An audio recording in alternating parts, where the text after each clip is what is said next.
10 verse 3 సకామ కర్మ స్వభావము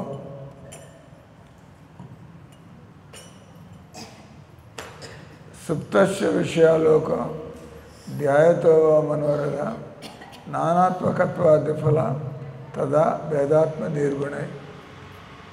అనువాదము తాత్పర్యం శ్రీల ప్రభుపాదకి. అనువాదం: నిద్రించే వ్యక్తి, నిద్రపోతున్న వ్యక్తి స్వప్నంలో పలు ఇంద్రియ వస్తువుల్ని చూడవచ్చు. కానీ అటు విషయ వస్తువులు కేవలం మనోరచితములే కనుక ఆఖరికి అవి వ్యర్థమే. అట్లే ఆధ్యాత్మిక స్వరూప విషయంలో నిద్రించి ఉన్న జీవుడు అనేకము ఇంద్రియ వస్తువులను చూచును. కానీ తాత్కాలిక ఇంద్రియ భోగానికి సంబంధించిన అట్టి అసంఖ్యాక వస్తువులు భగవన్ మాయా రచితములై ఉండి శాశ్వతముగా అస్తిత్వాన్ని కలిగి ఉండవు. ఇంద్రియ ప్రేరితుడై వాటిని ధ్యానించువాడు వ్యర్థముగా తన బుద్ధిని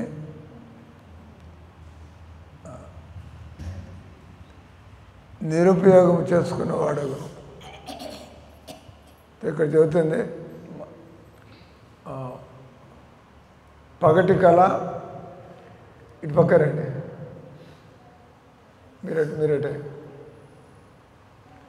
పగటి కళ, రాత్రి కళ. మేలుకున్నప్పుడు మనకేం కళ్ళే అని రావు, కానీ ఇక్కడ పగటి కళ అని ఎందుకు అన్నారు? అదే పగలు మేలుకు మనకి ఇప్పుడే ఏం కళ్ళు కనబడుతున్నాయి. నిద్రపోయినప్పుడు మన మనసు మన అదుపులో ఉండదు. అంటే వెనకటి ఏవేవో జరిగినో అన్నీ కలిసి దాన్ని స్వప్నావస్థ అంటారు. ఆ స్వప్నంలో మనకి అందరికి కళ్ళు వస్తాయా? ఈరోజు పొద్దున ఏం కళ వచ్చింది మీకు? గుర్తులేవు. మనం గుర్తు పెట్టుకోవాలని ప్రయత్నం చేస్తే నిద్ర లేవగానే గుర్తుపెట్టుకోవచ్చు, లేకపోతే లేవగానే టక్ అంట. ఎందుకంటే మెలకు రాగానే కలిగిపోతుంది. ఎందుకంటే దానిలో నిజం లేదు కాబట్టి మనం పట్టించుకోం కూడా. ఇందాక మరి విచిత్రమైన కళ అయితే తప్ప. మీరు ఇంతకుముందు వచ్చిన కళ ఏమన్నా గుర్తుందా మీకు? ఇంతకుముందు ఏదైనా మీకు గుర్తుండేలాంటి కళ ఏమన్నా ఉందా మీ జీవితంలో? ఏం గుర్తుంది? ఒక కళ చెప్పండి. ఏం కళ వచ్చింది?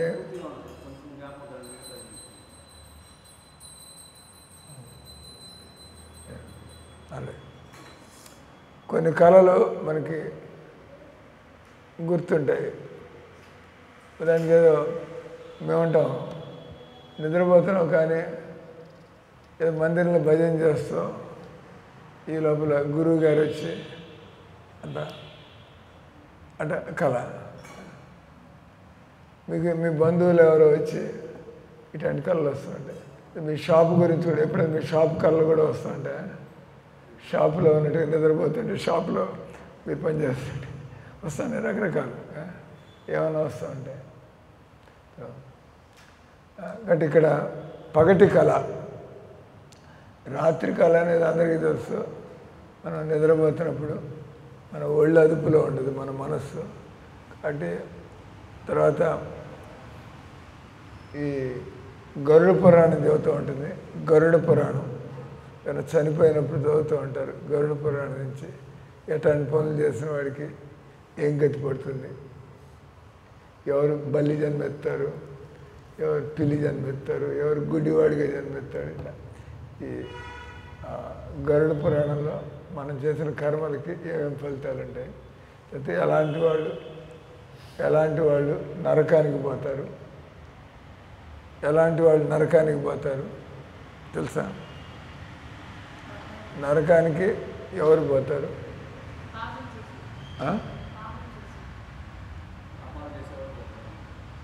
మామూలు పాపాలు చేసిన వాళ్ళు నరకానికి పోకల్లా. ఎవరైతే ఇక్కడ పాపాలకి ఇక్కడే కొన్ని అనుభవిస్తూ ఉంటాం మనం. దరిద్రం అని కానీ, అనారోగ్యం అని కానీ, లేదా మనకి యాక్సిడెంట్లు అని చేసిన కర్మలే కదా. అందరికీ యాక్సిడెంట్ కావట్లే. కాబట్టి కర్మలు కొన్ని ఇక్కడ అనుభవిస్తుంటాం. ఇక్కడ ఉన్న వాటి ఇక్కడ దానికి పనిష్మెంట్ ఉంటే ఇక్కడ అనుభవిస్తుంది.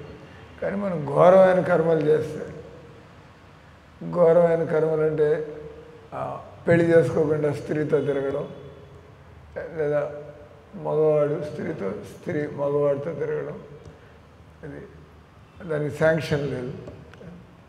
లేదా సారాయి తాగడం, మీరు పళ్ళ రసాలు తాగొచ్చు, మీరు పాలు తాగొచ్చు, కానీ సారాయి తాగడానికి అనుమతి లేదు. కానీ జనాలు తాగుతున్నారు. అదే సిగరెట్లు తాగడం అవసరం లేదు, కానీ తాగుతున్నారు. అలాగే మాంసాహారం తినడం అందరు తింటూ ఉంటారు. కాబట్టి క్షమించరాని నేరాలు సిగరెట్ తాగడం, సారాయి తాగడం, మాంసాహారం తినడం, పరస్త్రీ గమనం.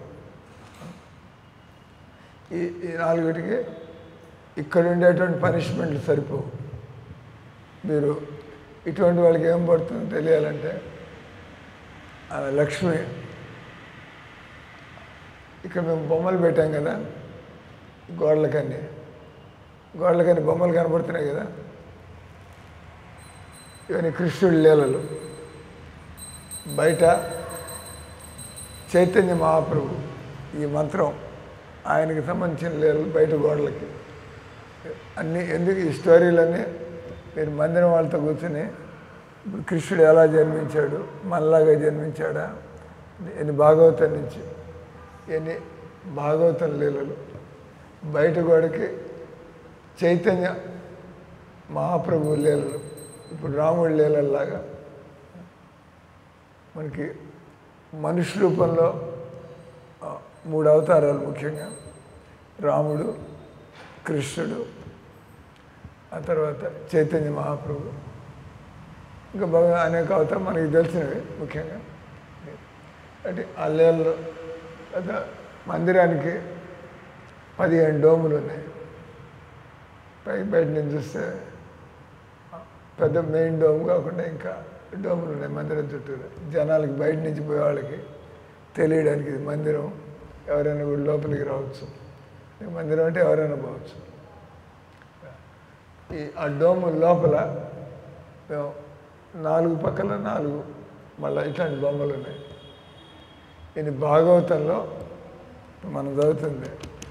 ఈ భాగవతం మీరు తమిళంలో తెప్పించుకోండి. భాగవతం నెక్స్ట్ మీరు గోదానం అయిపోయింది, కొంత పుణ్యం సంపాదించుకున్నారు, కానీ బుద్ధి మారాలి. అది గోదానంతో మారదు. ఏదో కొద్దిగా 10 నిమిషాలు ఆగు ముందు ఉన్నప్పుడు తర్వాత మళ్ళీ మీ బుద్ధి మీది. కాబట్టి మన బుద్ధి మారితే అప్పుడు మనకు గొప్ప జన్మలు వస్తాయి. గోదానం చేసుకోవడం మంచిదే. దానికంటే కూడా మేము చెబుతుంటాం, ఇదే డబ్బులు బాగానే ఉంటే గోదానం చేసుకోవచ్చు. అంత డబ్బులు ఎక్కువ లేకపోతే గోదానం చేయడానికంటే కూడా ఎక్కువ లాభం ఉండే పని కూడా చేయొచ్చు డబ్బులు లేకుండా. మీకు తెలిసిపోయి ఉంటుంది ఏం పని అది చెప్పండి. గోదానం కంటే కూడా ఎక్కువ ఫలితం ఇచ్చేటువంటిది ఏంటి తెలుసా? ఏం పుస్తకాలు చదవట్లేదు. అది భగవన్నామం జపం చేయడం. భగవన్నామం ఎప్పుడైతే భగవన్నామం అంటూ ఉంటారో మంత్రం, ఈ జన్మల మన మనసులో ఉండేటువంటి వికారాలు, వాసనలు, కోరికలు, మన ఎమోషన్స్, ఈ కామము, క్రోధము, ద్వేషం, ఇవన్నీ కూడా రోజు సింపుల్గా మీరు ఎక్కడున్న వాళ్ళు అక్కడ ఇంట్లో మీరు వంట పని చేసుకుంటాం. మందిరంలో మిమ్మల్ని భోజనం చేయమని ఎందుకంటాం? మీరు ఇంట్లో తింటున్నారు, ఇక్కడ తినమంటాం. దానికి అర్థమైంది. ఇక్కడ వండేవాళ్ళు తెల్లారుదామని లేస్తారు, బాగా దేవుడికి ఆరతి, పూజలు, భజనలు చేసుకుని తర్వాత కిచెన్లోకి పోతారు. అక్కడ కూడా హరే రామ హరే కృష్ణ భజన చేస్తూ వంట వండడం. కాబట్టి ఆ భోజనంలో మీరు వంట వండేప్పుడు ఎవరి కోసం వండుతారు? మీ అమ్మాయి వెళ్ళిపోయిందా స్కూల్కి? మీ అమ్మాయి ఎక్కడ కూర్చుంది?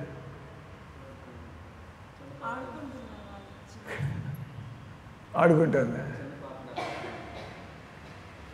అంటే చిన్న పాప, ఏమేం చిన్న పాప కాదు కదా, ఆమెతో ఆడుకోవడం. ఆ పాప అంటే ఆడుకునే వయసు. అనన్య మీ అమ్మాయి ఎంత పెద్దగా ఉంది, ఆమె ఆడుకోవడం. కూర్చుని వినొచ్చు. ఏం చదువుకుంటుంది? 5th class. అదే 5th క్లాస్ అంటే చూడడానికి పెద్దగా ఉంది. చిన్న అమ్మాయి 5th క్లాస్ అంటే చిన్నపిల్లండి. అలా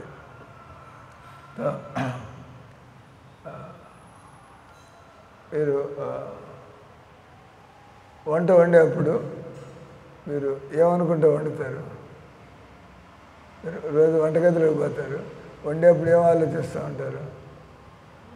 మీ మీ ల్యాబ్ టెక్నీషియన్ ఈరోజు ఆ పని ఈ పని, డాక్టర్ ఆ రిపోర్ట్ ఇవ్వాలి, ఈ రిపోర్ట్ ఇవ్వాలా, వంట కలుపుతాం, లేదా మీ అమ్మాయికి స్కూల్ పంపించాలా, అంటే మామూలు మీకుండే ఆలోచనలు వస్తూ ఉంటాయి.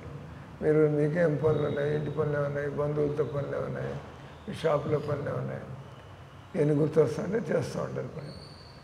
కానీ మనం వంట చేసేటప్పుడు మనం దేవుడి గురించి, దేవుడి కోసం వండుతున్నాము, ఇది చక్కగా శ్రద్ధగా ఉండి, శుచిగా ఉండి, శ్రద్ధగా ఉండి నేను భగవంతుడికి నైవేద్యం పెట్టాలా అనే ఆలోచనతో ఉంటాను.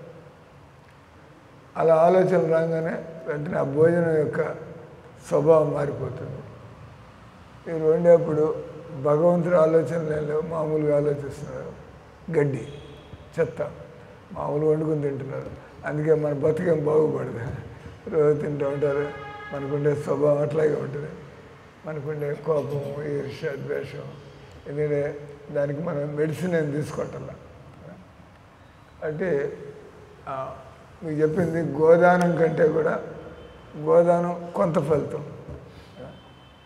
కానీ మీరు రోజు గోదానం చేసిన ఫలితాన్ని పొందాలంటే రోజు జీవితంలో మీరు భగవన్నామం అలవాటు చేసుకుంటే, ఎవరిని మందిరానికి వచ్చి ఒక 10,000 ఇచ్చిపోతారు. దేనికి ఇస్తారు? మందిరంలో 10,000 ఇచ్చిపోతారు ఎవరన్నా మందిరంలో. ఇది పుణ్యం కోసమనో దేవుడి సేవకని ఇచ్చిపోతారు. కానీ మన మనసులో దేవుడిని పొందాలని లేదు. దేవుడికి 10,000 ఇవ్వడం అయిపోయింది. మనసు మాత్రం సంసారంలోనే ఉంది. దేవుడు ఎదురు చూస్తూ ఉంటాడు మీకోసం.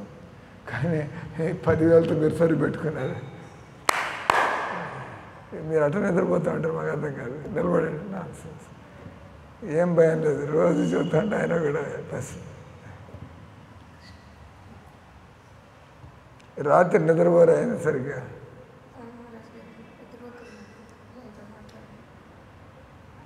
రాత్రిపూట సరిగ్గా నిద్రపోతే దేవుడికి ఇవి పెట్టి నిలబడమాక, దేవుడి వైపు ఇవి పెట్టమాకండి. కమ్యూనిస్ట్ అటు చూస్తే వీళ్ళందరినీ చూస్తూ ఉంటారు. అరిపోలే అటు ఎదుర్కొంటారండి.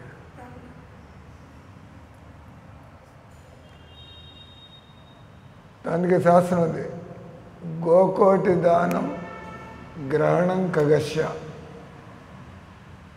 గోకోటి, కోటి ఆవుల్ని దానం ఇస్తే గోకోటి దానం గ్రహణం ఖగస్య. గోదానం మీరంటగా ఆయన అన్నాడు, ఇంత తుఫాన్లో గోదానం ఏంది ఆగోయంటే, లేదు మా కార్తీకంలో చేయాలంటుంది. అది కరెక్టే. ఇక్కడ కూడా ఈ శ్లోకంలో వస్తుంది, గోకోటి దానం గ్రహణం ఖగస్య. ఖగ అంటే సూర్యుడు, సూర్యగ్రహణం. సూర్యగ్రహణం అప్పుడు మనం గోదానం చేస్తే, లేదా కార్తీక మాసంలో గోదానం చేస్తే, మందిరంలో గోదానం చేస్తే, కృష్ణ మందిరంలో గోదానం చేస్తే, కార్తీక మాసంలో గోదానం చేస్తే, లేదా మనం ఒక యోగ్యుడైనటువంటి బ్రాహ్మణుడు, యోగ్యుడైన బ్రాహ్మణుడు, మామూలుగా ఈ రోజులు బ్రాహ్మణులు ఉంటారు, వాళ్ళు టీ కాఫీలు తాగుతూ ఉంటారు. వాళ్ళు ఒక బ్రాహ్మణుడు వచ్చాడు మా మందిరానికి. బ్రాహ్మణుడు అంటే అతనికి గర్వం ఉండాలి, నేను భగవంతుడికి సేవ చేస్తున్నా, అంతే కదా. నేనేదో బతుకు తెరికి నేను పూజలు చేస్తాంటే, అంటే నాకు దేవుడి మీద భక్తి కాదు, ఈ పూజలు చేస్తాను డబ్బులు వస్తాయి దానికోసం అంటే బ్రాహ్మడు కాదు కదా, బ్రాహ్మడు ఆయన భజనలు ఆయన పూజలు ఆయన వీటితో సుఖంగా ఉంటాడు, వచ్చేది వస్తూ ఉంటుంది అట్లా వచ్చిన దాంతో. కానీ మనం జనాల దగ్గర మనం డబ్బులు తీసుకుని బతకాల అన్నట్టుగా, అంటే భక్తి లేకపోతే తాపత్రయాలు ప్రారంభమవుతాయి. ఇప్పుడు మేము ఉంటాం మందిరంలో, కరెక్ట్గా గురువు గారు ఉన్నారు, భగవద్గీత ఉంది, పద్ధతులు ఉన్నాయి, మా పని మేము చేసుకుంటూ పోతూ ఉండడం, మన భక్తి చేసుకుంటూ పోతూ ఉండడం. దేవుడు ఆయన కావాల్సింది ఏడవే కాదు, కావాల్సిన దానికంటే ఎక్కువ. అప్పుడే ఏదో బిల్డింగ్లు కట్టేది. మనకి దేవుడు కొద్దిగా డబ్బులు ఇస్తే ఏదో పూజ చేసి వండి ఆయనకి నైవేద్యం పెట్టి మనం దీన్ని చేస్తున్నాం. కానీ మనం భక్తి చేస్తూ ఉంటే మనం తినడానికంటే ఎక్కువ డబ్బులు వస్తూ ఉంటాయి. ఏం చేయాలో డబ్బులు చెప్పండి. మందిరంలో తినడానికంటే ఎక్కువ డబ్బులు వస్తూ ఉంటే ఏం చేయాలి? వస్తాయి కదా. దేవుడు కావాలన్నప్పుడు కొన్ని మందిరాలు ఎక్కువ డబ్బులు వస్తూ ఉంటాయి, కొన్ని మందిరాలు తక్కువ డబ్బులు వస్తూ ఉంటాయి. మిగతా మందిరాలు వాళ్ళు ఏం చేస్తారో వాళ్ళకి తెలియాలి. ఎక్కడైతే గురువు ఉంటాడు ఆయన అంటాడు, దేవుడి పేరు మీద డబ్బులు వస్తూ ఉంటే ఆ డబ్బుల్ని మనం దేవుడి సేవలకి లేదా వచ్చే భక్తులకి సౌకర్యాలు కలిగించడానికి దానికి ఇట్లా, అంతేగాని ఇది మన సొంత సుఖాల కోసం ఖర్చు పెట్టుకోవడం. అంటే మీరు డబ్బులు ఇస్తున్నది మా కోసం ఇట్లా దేవుడి మీద శ్రద్ధ కొద్దీ ఇస్తున్నారు. అంటే బతకడానికి తినడం తప్పేనా, కానీ డబ్బులు వస్తున్నాయి కాబట్టి మనం లావిష్గా విలాసంగా బతకాల, ఆడంబరంగా బతకాల. భక్తులు చేసే పని కాదు. ఎవరికైతే భక్తి ఉంటుందో ఈ సొమ్ము నాది కాదు దేవుడిది కాదు, దీన్ని మనం ఎట్లాగో అందరితో పాటు తింటున్నాం, 2 పూటలు తింటున్నాం, ఎవరిని డబ్బులు వస్తుంటే దీన్ని ఎలా మనం పండగలు చేయాలా, మనం మందిరాన్ని డెవలప్ చేయాలా, మనం భక్తులు ఎవరిని వస్తూ ఉండడానికి ఏర్పాట్లు చేద్దాం, ఇటంతా చేసుకుంటాం. దానివల్ల ఎక్కువ మంది లేదా పెద్ద మందిరం కట్టాలి. కొద్దిగా డబ్బులు వస్తుంటే కట్టచ్చు, డబ్బులు లేకపోతే పెద్ద మందిరం కట్టక్కల. డబ్బులు దేవుడు పంపిస్తుంటే మందిరం పెద్ద చేయొచ్చు. ఎందుకంటే ఆయన కావాలనుకుంటున్నాడు కాబట్టి పంపిస్తున్నాడు, కట్టచ్చు. కాబట్టి ఇక్కడ మీకు చెప్పేది గోకోటి దానం గ్రహణం ఖగస్య. ఈ సూర్యగ్రహణం అప్పుడు కురుక్షేత్రం, మీరు నెల్లూరులో గోదానం చేశారు, మీరు బృందావనం చేసి గోదానం చేస్తే దానికి మందిరంలో చేశారు కాబట్టి మీరు బృందావనంలో చేసిన ఫలితం కలుగుతుంది. మందిరంలో భక్తులు ఉండేటువంటి మందిరంలో గోదానం చేశారు, మీరు బృందావనం పోయి గోదానం చేసుకుంటే ఏం ఫలితం కలుగుతుందో భక్తులు ఉండేటువంటి కృష్ణ మందిరంలో గోదానం చేస్తే మీకు అదే ఫలితం. ఎందుకంటే ఈ వాతావరణం అలాగే పెట్టాం కాబట్టి ఇక్కడ. అందుకనే ఉన్నాడు గోకోటి దానం గ్రహణం ఖగస్య. ఈ సూర్యగ్రహణం అప్పుడు కురుక్షేత్రం పోయి ఎవరి పని ఇవదా మందిరంలో ఫోన్ మోగితే 50 రూపాయలు పెనాల్టీ, డిస్టర్బెన్స్. మందిలోకి వచ్చేప్పుడు స్విచ్ ఆఫ్ లేదా సైలెంట్ మోడ్. కట్టిపోయేప్పుడు ఇంకో 50 రూపాయలు ఇచ్చిపోండి, గుర్తుంటుంది. Switch off. రెండోది ఆయన ఉన్నాడు సంగమ స్థానంలో 3 నదులు కలిసేటువంటిది. గోకోటి దానం గ్రహణం కష స్వర్ణాయుతం, మనం మేరు పర్వతం అంత బంగారం దానం వేయడం. ఓయమ్మ, మేరు పర్వతం అంత బంగారం దానం అంటే పెద్ద దానం, అది మహాదానం. ఎవరైతే బంగారాన్ని దానం ఇస్తారో అటువంటి వాళ్ళు, అందరికీ బంగారం అంటే అటాచ్మెంట్ ఉంటుంది, మోహం. అది ఎవడు తినేదేం కాదు. మీ ఇంట్లో మీరు పోయేప్పుడు మీ అబ్బాయి పెట్టుకుంటారు, వాడికి అది మాత్రం ఎవడికి పనికిరాదు అది. కానీ జనాలకి అటాచ్మెంట్. అందుకే మేము ఒంటి మీద విచారణ చూపిస్తామని ఆయన బంగారం వస్తుంది. ఏం బంగారం అనేది దాన్ని అంటారు భాగవతంలో, దాన్ని పచ్చపెంట, కామెర్లో వాడి పెంట పచ్చగా ఉంటుంది. అంటే భక్తులైన వాడికి దీని మీద వ్యామోహం ఉండదు. అంతే కదా, ఎంత దగ్గర ఉంటుంది, పోయేప్పుడు అక్కడే ఉంటుంది, మనం పోతూ ఉంటాం. కానీ చనిపోయేప్పుడు మనకి బంగారం గుర్తొస్తే పావు జన్మ ఎత్తాలంటారు. కొండలు వేసి కూర్చుంటారు నిధుల మీద, నిధులు కాపాడుతూ ఉంటారు. అంటే అంటే మనుషులు భగవన్నామం మీద అటాచ్మెంట్ పెట్టుకోవాలి, కానీ ఇవన్నీ బంగారం మీద వీటి మీద వేస్ట్. బుద్ధి లేని వాళ్ళు ఇవన్నీ పోగు చేసుకుంటూ ఉంటారు. వాళ్ళకి తెలియదు ఆ పిచ్చేందో బంగారం ఇష్టమైన బంగారం అంటే ఉంటుంది. మాకు తెలియదు అయింది, మాకు తెలియదు అయింది. పెళ్లి చేసుకునే వాళ్ళు బంగారం పెట్టుకోకుండా పెళ్లి చేసుకుంటారు. మామూలు ఎంతగా ఎవరైతే కుటుంబ జీవితంలో ఉంటారో వాళ్ళకి పొలాలు కావాలా, బంగారం కావాలా ఇవన్నీ. ఎందుకంటే పనికిరాకపోవచ్చు కానీ పెట్టుకుంటూ ఉంటారు. మేరు సువర్ణాయుతం, మేరు పర్వతం అంతా బంగారాన్ని, లేదా 3 నదులు కలిసే చోట మామూలుగా ఒక పవిత్రమైన నది ఉన్నా కూడా ఎంత గొప్ప విషయం. గంగా నది, గోదావరి నది, కావేరీ నది అన్ని పవిత్ర నదులు. నది 3 నదులు కలిసే చోట ఎవరైతే అక్కడ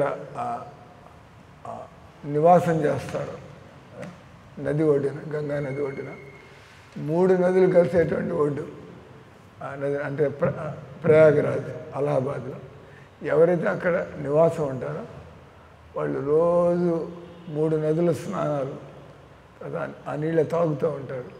రోజు వాళ్ళు చూస్తూ ఉంటారు. కల్పవాసం ఉంటారు. కల్పం అంటే మన లెక్కలో అంతులేని సమయం. కల్పం కల్పం అంటే 1000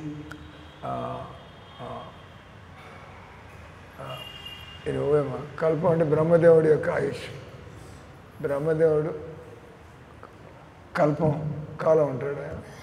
దానికి లెక్కలేని కలియుగాలు, ద్వాపరయుగాలు, త్రేతాయుగాలు, సత్యయుగాలు ఇవన్నీ కలిపి 1000 అయితే 12, బ్రహ్మదేవుడికి 12 గంటలు, ఇంకో 1000 కలిపితే బ్రహ్మదేవుడికి రాత్రి.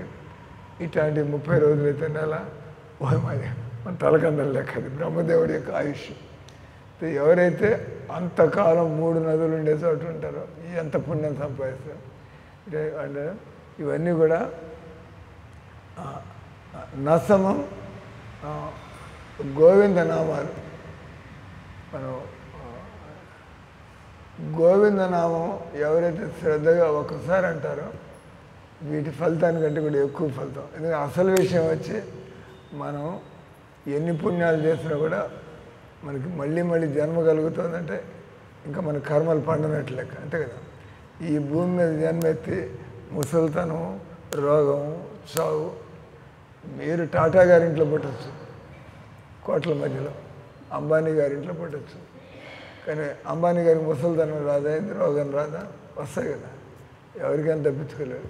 కాబట్టి మీరు పుణ్యం చేసుకుంటే అంత డబ్బులు వస్తాయి, కానీ ముసలితనం, రోగం, చావు ఎవరు తప్పించుకోలేరు. అంటే ఇంకా మనకి పాపం ఉంది. ఏం పాపం వల్ల మీరు ఎన్నో పుణ్యాలు చేశారు. రాజుగా నరేంద్ర మోడీ ప్రధానమంత్రి, బిగ్ పోస్ట్, ఎన్ని పుణ్యాలు చేసుకుంటే ఆ పోస్ట్ వస్తుంది. లేదా మీరు టాటా, అంబానీ ఎన్ని పుణ్యాలు చేసుకుంటే మీరు కూర్చోబెట్టి మీకు కోట్లు మీ మీద బారేస్తూ ఉంటారు. జనాలు వచ్చి కోట్లు లెక్కలేదు ఎంత డబ్బు ఉందో మన దగ్గర కదా. అయినా కూడా ముసలితనం, రోగం వాళ్ళకు కూడా తప్పటల్లా. అంటే ఇంకా ఏదో పాపం పండలేదు వాళ్ళకి. పాపం పండితే ముసలితనం, రోగం ఎందుకు వస్తుంది? చావు. అంటే అసలు విషయం మానవ జన్మ దొరికితే మనం మళ్ళీ జన్మ లేకుండా పోవాలి. ఎవరికైతే పాపం అనేది అసలు ఉండదో అటువంటి వాడు మళ్ళీ జన్మ లేకుండా పోతాడు. పాపం ఉన్నంత వరకు మనం పెద్దింట్లో కానీ, చిన్నింట్లో కానీ, సుంఠల ఇంట్లో కానీ, పండితులు ఎక్కడో ఒకటి జన్మెత్తూనే ఉండాలి. కాబట్టి అసలు పాపం ఏంది ప్రశ్న ఈరోజు. అసలు పాపం ఏంది? మనం దేవుణ్ణి తెలుసుకోవట్లేదు. ఎవడు మనకి వానిస్తున్నాడు, ఎవడు మనకి సూర్యుడిని ఏర్పాటు చేశాడు, ఎవడు మనకి శరీరాన్ని ఇచ్చాడు, భగవద్గీత తెలుసు. అంటే మనం ఎంత దుర్మార్గులం, ఎంత నీచులం. మనం అన్నీ ఇచ్చిన వాడిని మనం వదిలేసి, మొన్న కూడా చెప్పేవారు సరే, 2 ఆడాళ్ళు కలిసి నెక్లెస్, ఈ శారదమ్మ, రమాదేవి మాతాజీ, శారదమ్మ రవీంద్రరెడ్డి గారు మంచి నగలు చేసి ఇచ్చారు బర్త్డేకి. లేదా మ్యారేజ్ యానివర్సరీకి మంచి ₹1,00,000 పెట్టి నగ చేసిచ్చాడు. ఇంకా శారదమ్మ డబ్బాలు కొట్టుకుంటే మా ఆయన చూడు ఎట్లా నగలు ఇచ్చాడు నాకు అని పక్కింటి వాళ్ళు అంటే చెప్పుకోవడం. మా ఆయనకి నేనంటే ఎంత ప్రేమ చూడండి, ఆయన ₹1,00,000 పెట్టి నగలు చేసిచ్చాడు. పాపం రమాదేవి పోగులే చేసిచ్చాడు, చెవి పోగులు. శారదమ్మ భర్త ఆయనకి ₹1,00,000 పెట్టి నగలు చేయించాడు. ఇంకేది గొప్పలు చెప్పు, మా ఆయనకి నేనంటే ఎంత ప్రేమ చేసి పాపం రమాదేవి నేను మా ఆయన కూడా నేనంటే ప్రేమ, డబ్బులు ఏం చేస్తాడు. ఈ లోపల రాజశేఖర్ లాంటి సన్నాసి ఒకడు అక్కడి నుంచి పోతున్నాడు. రాజశేఖర్ లాంటి సన్నాసి అంటే భగవంతుని వచ్చాడు అన్నాడు, ఏది మీ గొడవ ఏంది ఇక్కడ, మీరు ఒకళ్ళొకళ్ళు గొప్పలు చెప్పుకుంటారు. అప్పుడు ఆయన అన్నాడు, రాజశేఖర్ ఏం చెప్పాడు, మీ ఆయన బంగారం ఇచ్చాడు, మా ఆయన చెవులు పొగులు ఇచ్చాడు, నగలు ఇచ్చాడు అన్నాడు. అసలు విషయం నీకు ఆ చెవి పొగులు పడి చెవి ఎవడు ఇచ్చాడు, చెవి లేకపోతే ఎక్కడ పెట్టుకుంటారు, మీకు చెవులు లేకపోతే చెవి పొగులు ఎక్కడ పెట్టుకుంటారు. మనకి మానవ జన్మ లేకపోతే మనకి చక్కటి ఈ మనిషికి ఉండే కంఠం లేకపోతే నగలేం పెట్టుకుంటారు. ఈ బర్రెలకి దున్నపోతుకి నగలు పెట్టి చూసుకోవాలి హావా అంతే కదా. కాబట్టి అసలు విషయం భగవంతుడు మనకు మానవ జన్మ ఇచ్చాడు, ఆయన మట్టి కొట్టుకుపోయాడు. మా మొగుడు నాకు ₹1,00,000 బంగారం సామానిచ్చాడు. నీకు మానవ జన్మ ఇచ్చింది దేవుడికి విలువ లేదు, మనకి ఆ బంగారం ఇచ్చినట్టు దేవుడికి విలువ లేదు. ఆ మధ్యలో ఎవడు తీసుకొచ్చి ఇచ్చాడో వాడికి డబ్బాలు కొట్టుకుంటాడు. అంటే పాయింట్ ఇచ్చి మనం చేసినటువంటి అన్నిటికంటే పెద్ద నేరం మీరు ఏం పుణ్యాలన్నా చేసుకోండి. ఎవరైతే అందుకే అంటాడు ఆయన పరీక్ష, ఎవరు అంబరీష్ మహారాజ్ అంటాడు, పోతన భాగవతంలో వస్తుంది. ఈ చేతులుండి మనం ఆ కృష్ణుడికి మనం సేవ చేసుకోకపోతే ఈ చేతులుండి లాభం ఏంది. జంతువులకు కూడా, కోతులకు కూడా చేతులు ఉంటాయి, లాభం ఏంది. అంటే మానవుడిగా మనం పుట్టి మన చేతులుండి దేవుడు ఎవరో తెలుసుకుని చక్కగా రోజు ఆయన ముందుకెళ్ళి పూలు పెడతా ఉంటే అంతకంటే మీకు ఏం కావాలి, ఆనందం ఎలా కలుగుతుంది. ముక్తి ఆనందం కావాలంటే మీరు ఇంక జగన్నాథుడి వెనకాల పడాలి. ముక్తి ఆనందం. చావు పుట్టుక నుంచి బయటపడాలన్నా, దరిద్రంలో ఉన్నా కూడా ఆనందంగా ఉండాలన్నా, ఎలాంటి పరిస్థితుల్లో కూడా ఆనందంగా ఉండాలంటే మనం ఆత్మ మేలుకోవాలి. ఆత్మకి ఆనందం అది మిగతా ఎటో గడిచిపోతూ ఉంటాయి. కాబట్టి అంబరీష్ మహారాజ్ అంటాడు, హరిని పూజించని చేతులు చేతులు కాదు, హరి మందిరానికి పోయినటువంటి కాళ్ళు కాళ్ళు కావు, ఈ హరి నామాలు విన్నటువంటి చెవులు చెవులు కాదు, హరి గురించిన గ్రంథాలు ఆ హరి దర్శనం చేసుకుని అవి కళ్ళు కళ్ళు కావు అంటారు. మీరు నెమలి పింఛం చూసారు ఎప్పుడైనా? నెమలి పింఛం కళ్ళు ఉన్నట్టు ఉంటాయి, ఒక్కొక్క పింఛానికి ఒక మధ్యలో ఒక కళ్ళలాగా, కానీ అవి నిజం కళ్ళు కాదు, అవి కళ్ళలా కనిపిస్తూ ఉంటాయి కానీ కళ్ళు కాదు. అలాగే కప్పలు బెకబెకలాడుతూ ఉంటాయి, కప్పలు బెకబెకలాడుతూ ఉంటాయి, అవి కూడా మాట్లాడుతూ ఉంటాయి, కానీ పాములు వచ్చి తినేసిపోతాయి వాటిని. పాము అడ్రస్ ఇస్తుంది కప్ప, టర్ టర్ టర్ టర్ అంటే పాముకి తెలుస్తుంది నా ఆహారం అక్కడ ఉందని చెప్పి. అట్లా ఎవరైతే పిచ్చి కబుర్లు చెప్పుకుంటూ ఉంటారో కానీ నోరారా భగవన్నామాలు అనరు, జై శ్రీరామ్ హరే కృష్ణ అనండి, హరే కృష్ణ హరే కృష్ణ కృష్ణ కృష్ణ హరే హరే హరే రామ్ హరే రామ్. కాబట్టి అన్నిటికంటే ఘోరమైన పాపం, అన్నిటికంటే ఘోరమైన పాపం ఏ రకంగా తల్లిదండ్రులను తిట్టేవాడు, తల్లిదండ్రులను కొట్టేవాడు, తల్లిదండ్రులను సతాయించేవాడు, అంతకంటే నీచమైన మనిషి ఇంకెవడు ఉంటాడు. ఎక్కడెక్కడ కొట్లాడుకోండి, ఎక్కడెక్కడ తిట్టుకోండి, కానీ మీరు తల్లిదండ్రుల మీద చేయి చేసుకుంటే, తల్లిదండ్రులని అవమానం చేస్తే, వాళ్ళు ఏమైనా కావచ్చు, వాడు తాగుబోతు కావచ్చు, మీకు జన్మనిచ్చిన వాడు, కాబట్టి ఆయన కొట్టే అధికారంగా మీకు లేదు, మీ బతుకే ఆయన ఇచ్చింది, ఆయన మీరు కొట్టేది. ఎట చెప్పుకుంటారు చెప్పుకోండి, కానీ తిట్టడం చేయి చేసుకోవడం జరగడానికి అంతే కదా. అంటే వాడు చెడబుట్టినట్లు లెక్క, ఆ కొడుకు కానీ ఆ కూతురు కానీ. అదే రకంగా మానవ జన్మ దొరికినప్పుడు దేవుణ్ణి గుర్తించకపోతే మీ మానవ జన్మ ప్రయోజనం ఏంది? కుక్కలు తెలుసుకుంటాయా దేవుణ్ణి? పందులు తెలుసుకుంటాయా?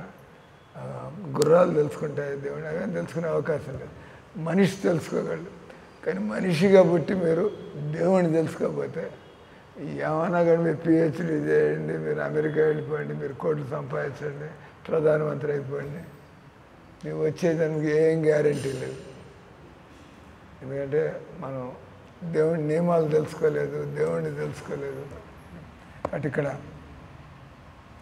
ఈరోజు శ్లోకంలో మనం చదువుతుంది కాబట్టి అన్నాడు పగటి కళ అన్నాడు. పగటి కళ అంటే మనం సీరియస్గా కదా, మనం దేవుడు ఖర్చు పెట్టేది కొద్ది కొద్దిగా లెక్కలు పెట్టుకుని, కానీ పెళ్ళాం బిడ్డల మీద ఎంతైనా ఖర్చు పెడతారు. మీ అబ్బాయికి రోగం వచ్చిందంటే 2 లక్షలు అయినా కూడా ఖర్చు పెట్టడానికి తయారవ్వాలి. కానీ దేవుడికి ఇవ్వడానికి మనకు మనసు ఒప్పదు. మన మీద ఖర్చు పెట్టుకుంటాం. ఈ కుళ్ళిపోయే శరీరం కోసం, పోయే శరీరం కోసం ఏదైనా చేయడానికి తయారు. కానీ మనకి ముక్తినిచ్చేటువంటి, ఆనందం ఇచ్చేటువంటి, అందుకే మహాత్ములు వాళ్ళ జీవితాలే ఇచ్చేస్తారు దేవుడికి. ఇట్లా అంటాడు, జీవితాన్ని భగవంతుడికి అంకితం చేశాడు ఆయన. నాకు ఈ సంసార సుఖాలు అక్కర్లేదు, నేను దేవుడి సేవ చేసుకుని బతకాలి. మీలాంటి వాళ్ళు మనం అంతగా బతకలేము, మన మనస్సు అంత స్థాయికి ఎదగలేదు. అంటే ఏదో మొత్తానికి అంత ఇంత చేసుకుంటూ ఉండాలి, దేవుడికి మనం సేవ చేసుకోవాలి. ఏమీ లేకపోతే చెప్పాక భగవాన్ అనడానికి మించిన సేవ లేదు. మీరు రోజు ఇక్కడికి వచ్చి, మీరిద్దరూ రోజు 4:30 కల్లా ఇక్కడికి వచ్చేయండి, తెల్లారుజామున వచ్చేసి 4 నుంచి 5 గంటలకు ఇక్కడ ఉండి వెళ్ళిపోతూ ఉన్నాం. దాన్ని మించినటువంటి అంటే మీ మనసు మారుతుంది. మీ దేవుడికి డబ్బులు ఇవ్వచ్చు, అరటిపళ్ళు తెచ్చియచ్చు, టెంకాయ తెచ్చియచ్చు, కానీ అసలు విషయం మనసు మారకుండా మీరు దేవుడి దగ్గరికి ఎట్టబోతారు కదా. కాబట్టి డబ్బులు ఇవ్వడం అన్నిటికంటే నీచమైన సేవ. దేవుడికి డబ్బులు ఇవ్వడం నీచమైన సేవ. దానికంటే మంచి సేవ టైం ఇవ్వడం. మందిరానికి వచ్చి ఏదో గోశాలలో మీరు కొద్దిగా సేవ చేసుకుని వెళ్ళిపోవడం. మనుషులు కావాలి కదా మందిరంలో, రకరకాల సేవలు ఉంటాయి. ఈ రోజుల్లో జనాలకి ఇంట్రెస్ట్ లేదు. మీకు భక్తి అలవాటైతే ఇన్ని పనులు చేస్తున్నావు, నువ్వు 1 గంట పోయేసి మందిరం పోయి ఏదైనా సేవ చేసుకుని, అదంతా మీకు పూర్వజన్మకి పెట్టుబడేది కదా. అంతా ఇవి చేస్తాం. నేను పూర్వజన్మ చేసుకోకపోతే ఈ జన్మలో ఇట్లా మందిరంలో ఉంటో, నేను చక్కగా తింటూ ఉంటో అందరికీ మీరు కూడా రావాలనుకోవచ్చు, కానీ వీలు కాదు. మీకు బాధ్యతలు లేదా ఈ విధంగా బతకలేరు మీరు. మీ అమ్మాయి మందిరంలో ఉంటుంది, ఒక్కరోజు కూడా టైంకి రాదు, మందిరంలో ఉంటారు, పర్వాలేదు. కానీ ఆఫీసు పోతే అట్లా వచ్చి వాళ్ళు తిడతారు, అక్కడ పరిగెడుతూ ఉంటారు. ఏమంటే బాస్ తిడతాడు, అవమానం చేస్తాడు. దేవుడు ఆయన నోరు మూసుకున్నాడు, ఎప్పుడు పడితే అప్పుడు పోవచ్చు. ఇది మనం సగం పూజ అయిపోయిన తర్వాత చేరుకోవడం మెల్లగా వచ్చి. కానీ మీకు అందరికంటే ఎక్కువ నమ్మకం దేవుడి మీద ఉంటే మొట్టమొదటి నేను దేవుడి పని సరిగ్గా చేసుకోవాలి, ఆ తర్వాత మిగతా పనులు ఎంత చేయగలిగితే అంత. కాబట్టి మీకు చెబుతుంది, ఈ రోజుకి చెబుతుంది, అన్నిటికంటే ఘోరమైనటువంటి పాపం ఎవరు దేవుడు మనిషిగా పుట్టి ఎవరు దేవుడు తెలియదు. కాబట్టి మీ ఇంట్లో కూడా అన్ని ఫోటోలు ఉన్నాయా? అయ్యప్ప స్వామి, వెంకయ్య స్వామి, సాయిబాబా, మీ ఇంట్లో అన్ని ఫోటోలు ఉన్నాయి. మీ పూజ స్థలంలో ఇక్కడ తీసుకోండి. ఎవరు మీ పూజ స్థలంలో ఏం ఫోటో ఉంది?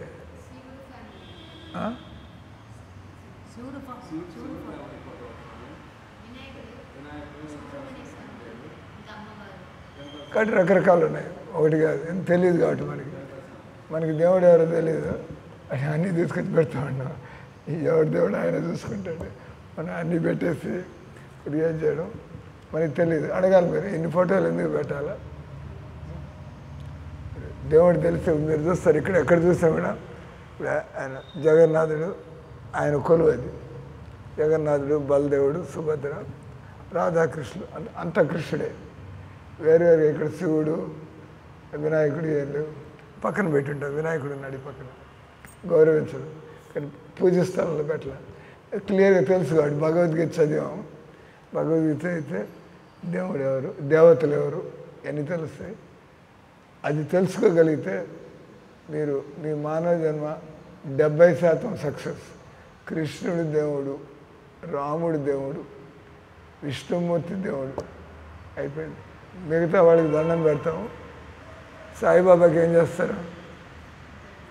సాయిబాబా అయ్యప్ప స్వామి మన ఊళ్ళో దేవుడు, వెంకయ్య స్వామి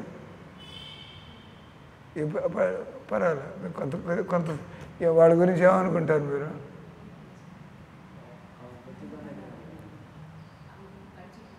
వాళ్ళ గురించి మీరు చెప్పండి, వెంకయ్య స్వామి, అయ్యప్ప స్వామి, సాయిబాబా వీళ్ళ గురించి ఏమనుకుంటారు మీరు? వాళ్ళు కూడా అంట మీరు ఇంట్లో పెట్టకపోయినా కూడా మీ బుద్ధి మాత్రం పాడేయవద్ది. ఇంట్లో ఎందుకు పెట్టలేదు, మీ బుద్ధి పాడేయవద్ది. అంటే ఆ మాత్రం వినాయకుడు పర్వాలా, దుర్గమ్మ పర్వాలా, హనుమంతుడు, ఎందుకంటే వాళ్ళు బ్రహ్మచారి దేవతలు భక్తులు. కానీ సాయిబాబా, ఆయన సాయిబు, వెంకయ్య స్వామి మనిషి. నేను దేవుడు చేసి పూజిస్తున్నావా, గురువుగా పూజిస్తున్నావా? దేవుడిని అక్కడ పెట్టాం మందిరం. గురువు స్థానంలో పెట్టు. ఆయన నిజమైన గురువులు ఎటువంటి దొంగ పనులు చేయరు. నేను దేవుడిని, నన్ను పూజించండి దేవుడిలాగా ఆయన ఎప్పుడు చెప్పలే.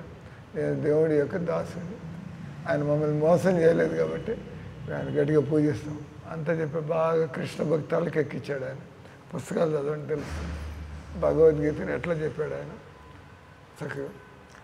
టైం అయిపోయింది, ఇక్కడ చదివి ఆపు చేస్తాం. భౌతిక కర్మఫలాలు తాత్కాలికం, పొందినా పొందకపోయినా అవి ముక్తిని లేదా కృష్ణ భక్తి భావాన్ని ఇయ్యలేవు. ఇంద్రియాలకు సంబంధించినటువంటి తెలివితేటలు భోగాల్ని కోరుచుండును. భేదాత్మధి, ఇటువంటి బుద్ధి వాస్తవానికి నిజమైన స్వార్థం నుంచి దూరం తీసుకెళ్తుంది. మన నిజమైన స్వార్థం వచ్చి ఆత్మకి దేవుడు, కానీ మన బుద్ధి అట్ట పనిచేస్తుంది. ఈ విధంగా లౌకికంగా అనుకూలము ప్రతికూలము వాటి యందు లగ్నమైన బుద్ధి భౌతిక పురోగతికి సంబంధించిన అనేక విషయాల్లో ఉండిపోతుంది. విభక్తము బుద్ధి శక్తిహీనమై పరతత్వం దేవదేవుడు కృష్ణుడిని తెలుసుకోలేకపోవను. కానీ భక్తులు భగవంతుడు అనే ఒకే బిందువుపై వాళ్ళ బుద్ధిని సుస్థిరపరిచి ఉందరు. వారు భగవంతుని రూప గుణ లీలలు భగవద్భక్తుల సాంగత్యం చేయుచుందురు. ఈ విధంగా వారి బుద్ధి ఎప్పుడు అంటే మనం భక్తులైతే దేవుడి కంటే ఎక్కువ ఇంకోటి ఉన్నది అనేది వాళ్ళు ఎప్పుడు కూడా అనుకోరు. నాకు ఫస్ట్ భగవంతుడు, ఆ తర్వాత మిగతావన్నీ. భగవద్గీత 2వ అధ్యాయంలో 41వ శ్లోకంలో వ్యవసాయాత్మిక బుద్ధి ఏకేహ కురునందన బహుశాఖ అనంతాశ బుద్ధయో అవ్యవసాయం. ఆధ్యాత్మిక మార్గంలో ఉన్నవారు స్థిర ప్రయోజనంతో ఒకే లక్ష్యాన్ని కలిగి ఉన్నారు. భగవంతుడు లక్ష్యంగా లేని వారి బుద్ధి అనేక విధములుగా ఉండదు. మనిషి కృష్ణ చైతన్యవంతుడు కానిచో అతడు తన ఆత్మని ఎరగకుండా వ్యర్థంగా కలలు కంటూ ఉంటాడు. అట్టయితే ఇట్టయితే సుఖపడుతూ ఉంటా అని చెప్పి లౌకిక బుద్ధి సర్వత్రా సుఖప్రాప్తికి కొత్త మార్గాల్ని వెతుకుతూ ఉంటుంది. కానీ భౌతిక విషయాలన్నీ కూడా తాత్కాలికమైనవి, నశించిపోవునవి. ఈ సరళ సత్యాన్ని విస్మరించి మనిషి ఇంద్రియభోగ కార్యముల కోసం కుప్పిగంతులు వేయుచుండును. పరిగెడుతూ ఉంటాం మనం. ఈ ప్రకారం అతని బుద్ధి కామ లోభములచే దూషితమగును. అటువంటి రోగమయ బుద్ధి అతన్ని జీవిత లక్ష్యం చెంతకు తీసుకొని వెళ్ళజాలదు. కనుక మనిషి విశుద్ధ బుద్ధి కలిగిన ప్రామాణిక గురుదేవుడి నుంచి వినవలను. అంతటా అతడు అత్యున్నత పూర్ణత అయినటువంటి కృష్ణ భక్తిని చేరుకొనగలడు. అటు జీవితం ఉద్దేశం నాకు భగవంతుడు కావాలా, నాకు భగవంతుడి భక్తిలో ఉండే ఆనందం కావాలా, నాకు భగవంతుడి సేవ కావాలా. భగవంతుడి సేవ కావాలన్నా కూడా మనకి ఎన్నో పనులు తప్పవు. సంపాదించుకోవడం తప్పదు, ఇల్లు చూసుకోవడం తప్పదు. మీరు కోరుకుంటున్నారు మనసారా సేవ కాదు, అయినా కూడా కొన్ని పనులు తప్పవు. అంటే ఎంత టైం ఇవ్వాలో వాటిగా టైం ఇస్తాం. ఎప్పుడైనా టైం మిగిలిపోతే మనం దేవుడితో సంబంధం కోసం ఏదో ఒకటి చేసుకుంటూ ఉండాలి. హరే కృష్ణ హరే కృష్ణ కృష్ణ కృష్ణ హరే హరే, హరే రామ రామ రామ హరే హరే. గ్రంథరాజ్ శ్రీమద్ భాగవతంకి, శ్రీల ప్రభుపాదకి, హరినామ సంకీర్తానికి